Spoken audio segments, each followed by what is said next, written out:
Nous voici donc à la Saint-Valentin.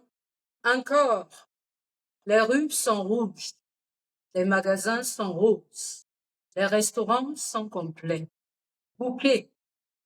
Les réseaux sociaux se parlent de rose et de rouge. Votre fil d'actualité est rempli de couples qui se sont rencontrés par hasard, mais qui ont coordonné leur tenue de manière professionnelle. Et vous alors? Votre téléphone reste respectueusement silencieux. Pas de mon amour, mon âme sœur, pas de surprise, pas de message romantique. Et qui est? Vous vous demandez si le 14 février ne devrait pas être déclaré un jour de jeûne. Si vous êtes célibataire, sans partenaire et mal aimé par les algorithmes de la Saint-Valentin, et que vous avez secrètement demandé à Dieu, Seigneur, à quand mon tour?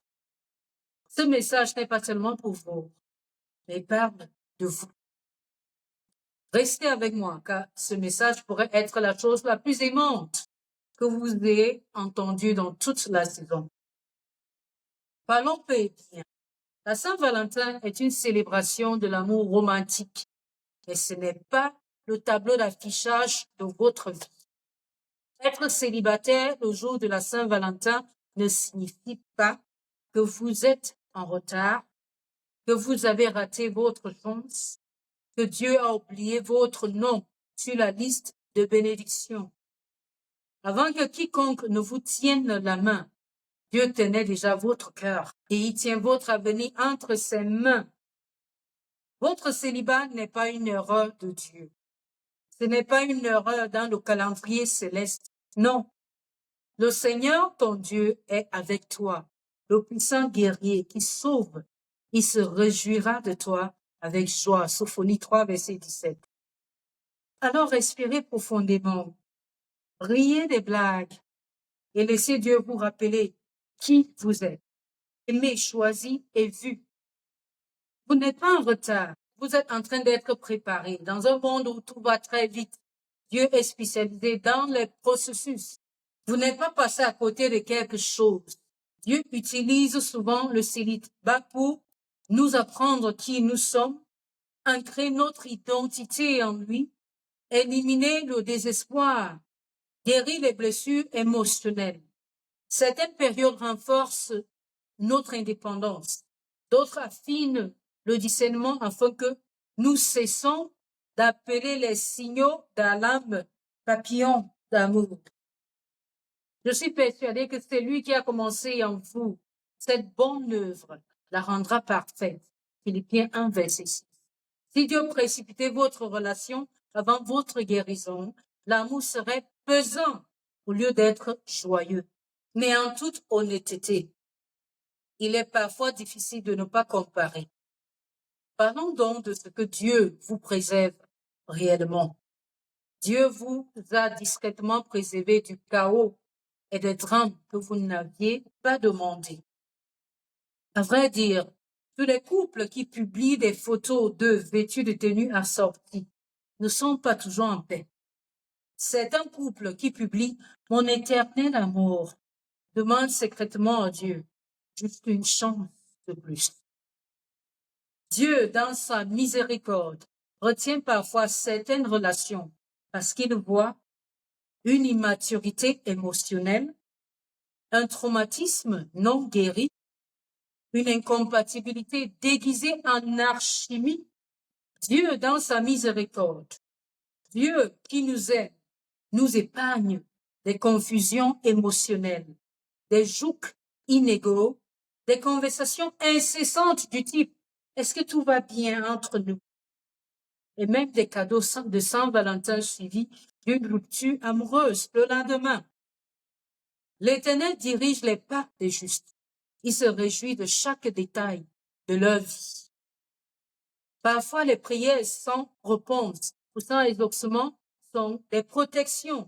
Cette personne que vous vouliez l'année dernière, Dieu a vu toute l'histoire et a dit tranquillement, non, pas celle-là.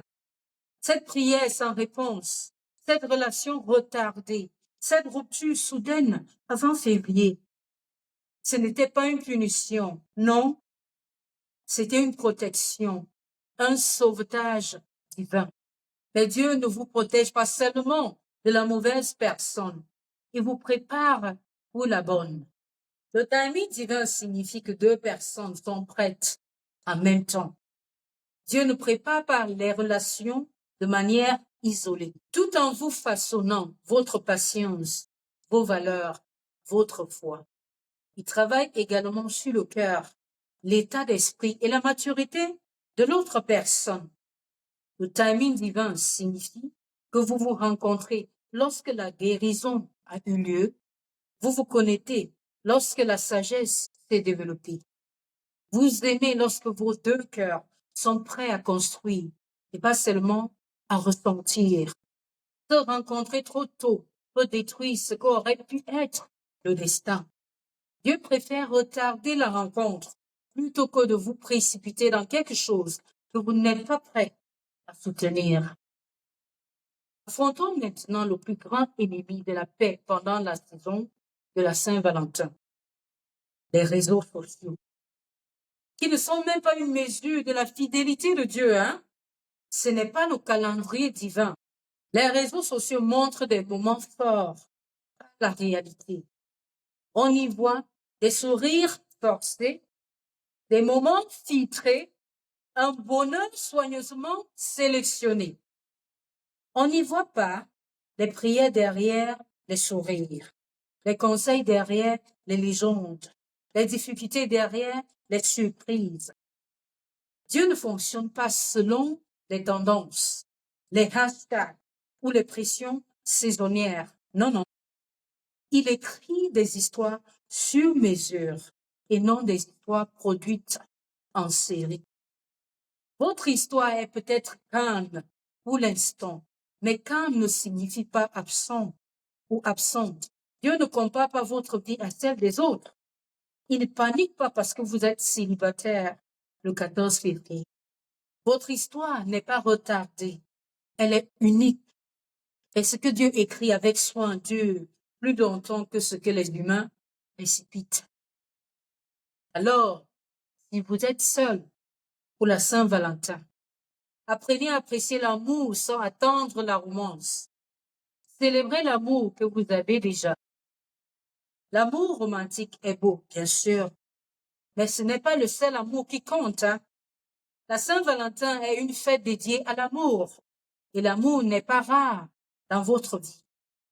Vous avez déjà l'amour inconditionnel de Dieu qu'il faut célébrer.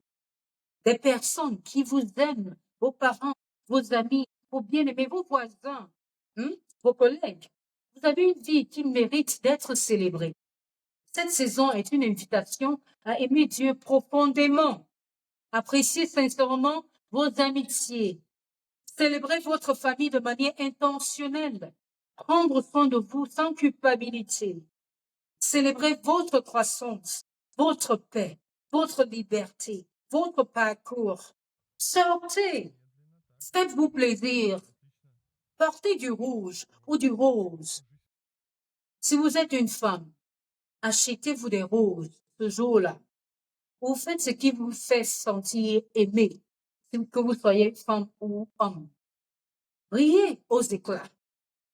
Mangez du chocolat avec plaisir. Remerciez Dieu sincèrement.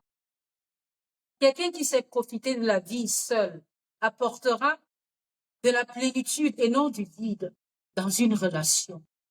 Le célibat vous apprend la joie sans dépendance et l'amour sans désespoir. Gardez la tête haute. Ne laissez pas le silence vous faire douter de Dieu. Dieu n'est pas en retard. Il n'est pas négligent. Il n'est pas confus au sujet de votre vie ou votre vie amoureuse. Et quand l'amour arrivera enfin, il n'apportera pas de confusion. Il ne vous volera pas la paix. Il ne rivalisera pas avec Dieu.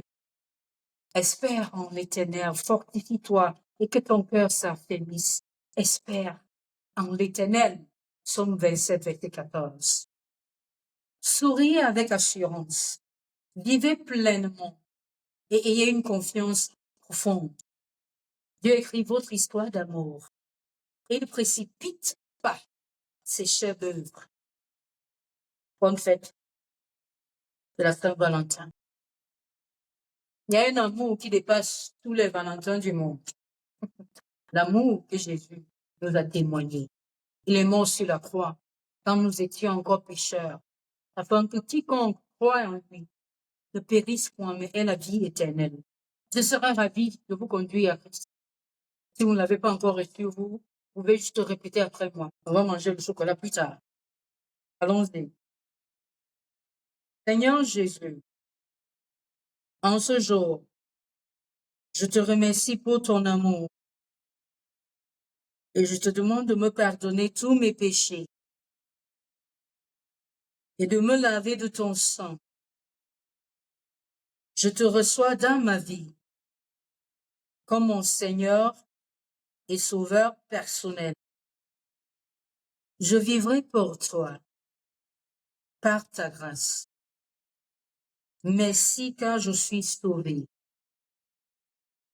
Au nom de Jésus, nous avons prié. Amen. Que Dieu vous bénisse.